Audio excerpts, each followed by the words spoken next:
अस्सलामुअलैकुम, welcome back to my channel. कैसे हैं आप सब लोग? उम्मीद करती हूँ सब ठीक ठाक होंगे, खैरियत से होंगे। आज मैं आप लोगों से डिस्कस करूँगी मेथी दाने के फ़वाइद, सही है, और इसे हम किस तरह इस्तेमाल कर सकते हैं। ये बहुत सारी बीमारी का वाहिद इलाज है। बेशक इसकी जो तासीर है वो बहुत ज़्यादा गर्म है, लेकिन इसे सही तरीके से अगर इस्तेमाल किया जाए तो ये बहुत सारी बीमारी का वाहिद इलाज है।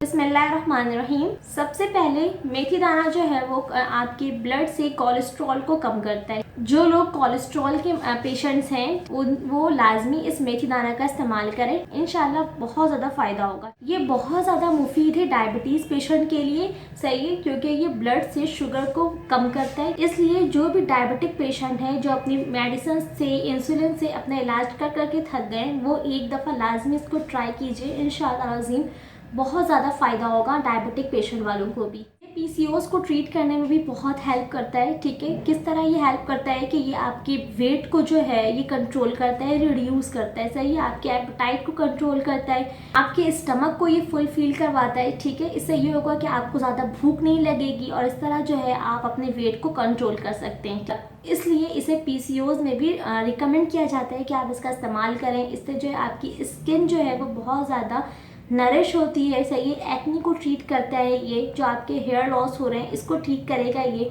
इसलिए इसे पीसीओएस में बहुत ज़्यादा रिकमेंड किया जाता है कि आप इसके टी को इस्तेमाल करें।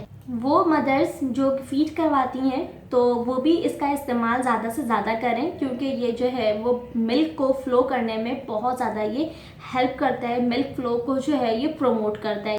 तो इसलिए जो भी ब्रेस्ट फीडिंग फीमेल है वो लाजमी जो है वो इसका इस्तेमाल करें। ड्यूरिंग प्रेगनेंसी जो है आपने इसे इस्तेमाल नहीं करना, क्योंकि इसकी तासीर जो है वो बहुत ज़्यादा गर्म है, इसलिए ये जो है ये डायरिया भी कॉज कर सकता है ड्यूरिंग प्रेगनेंसी। मेथी दाना है ये एंटीऑक्सीडेंट प्रॉपर्टीज़ रखता है, इसलिए आप इसे मॉर्निंग मील में लें, ताकि जो है ये आपकी जो बॉडी है इसको ये क्लीन करता है, आपके इम्यून सिस्टम को क्लीन करता है। इस तरह जो है ये आपकी बॉडी जो है वो बहुत ज़्यादा स्ट्रॉन्ग होगी, स्किन जो है वो बहुत ज़्यादा नरिश करेगा। ठीक है, और आपके जो हेयर है ये भी स्ट्रॉन्ग होंगे, सही है। इसलिए आपने इसे जो है वो दिन के स्टार्ट में लेना है, और मॉर्निंग मील से पहले आप गर्मी में बिल्कुल मत लीजिएगा, क्योंकि मैंने आपको अभी बताया इसकी जो तासीर है वो बहुत ज़्यादा गर्म है, इसलिए आपने इसे आफ्टर मील लेना है। ये रीनल फंक्शंस को भी जो है वो इम्प्रूव करता है by decreasing calcification process in the renal tissues. इसलिए वो पेशेंट जिनको रीनल फंक्शंस की प्रॉब्लम्स हैं वो भी इसका इस्तेमाल कर सकते हैं। साथ ही साथ किडनी स्टोन्स वाले भी इसका इस्तेमाल कर सकते हैं, क्योंकि जो ये किडनी स्टोन्स की जो फॉर्मेशंस होती हैं उसको ये इनहिबिट करता है, ठीक है, रोकता है, इसकी फॉर्मेशंस को होने नहीं देता है। इसलिए जो किडनी स्टोन के पेशेंट्स हैं या रीनल फंक्शंस के जो पेशेंट हैं वो भी इसका इस्तेमाल आसानी से कर सकते हैं। यह आपके डाइजेशन को ठीक करता है, तो वो पेशेंट जिनको जो है वो कॉन्स्टिपेशन का मसला रहता है वो भी इसका इस्तेमाल कर सकते हैं। कि मेथी दाने के टी को बनाने का बहुत ही आसान तरीका है। आप लोगों के आसानी के लिए मैंने इस पर वीडियो भी बनाई है, तो आप इसे ज़रूर देख लीजिएगा, मैं ऊपर आई बटन पे दे रही हूँ। इसके साइड इफ़ेक्ट्स ये हैं कि आपने इसे एज़मा में इस्तेमाल नहीं करना। जो पेशेंट एज़मा के पेशेंट हैं वो बिल्कुल भी इसका इस्तेमाल ना करें, ठीक है।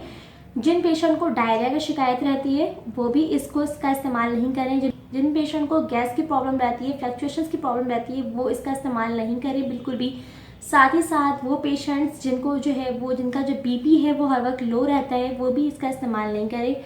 लो ब्लड शुगर रहता है वो भी इसका इस्तेमाल नहीं करें, ठीक है। जितने भी हाई बीपी है, हाई ब्लड शुगर है, वो इसका इस्तेमाल कर सकते हैं। टी बनाने का जो सही तरीका है वो मैंने आपको उस वीडियो में बता दिया है। मुझे यकीन आप लोगों ने वीडियो देख ली होगी और आपको पता चल गया होगा कि आपने किस तरह इसका इस्तेमाल करना है और किस तरह नहीं करना है, ठीक है, किस वक्त करना है और किस वक्त नहीं करना है, सही। अगर इसमें कोई भी ऐसी बात जो आपको नहीं समझ में आई हो तो आप मुझसे कमेंट के ज़रिए पूछ सकते हैं। आप चाहें तो मुझसे इंस्टा पर भी फॉलो कर सकते हैं। और अपना ख्याल रखिएगा, मुझे दुआओं में याद रखिएगा। मिलती हूँ फिर आपसे अगली वीडियो में। अल्लाह हाफ़िज़।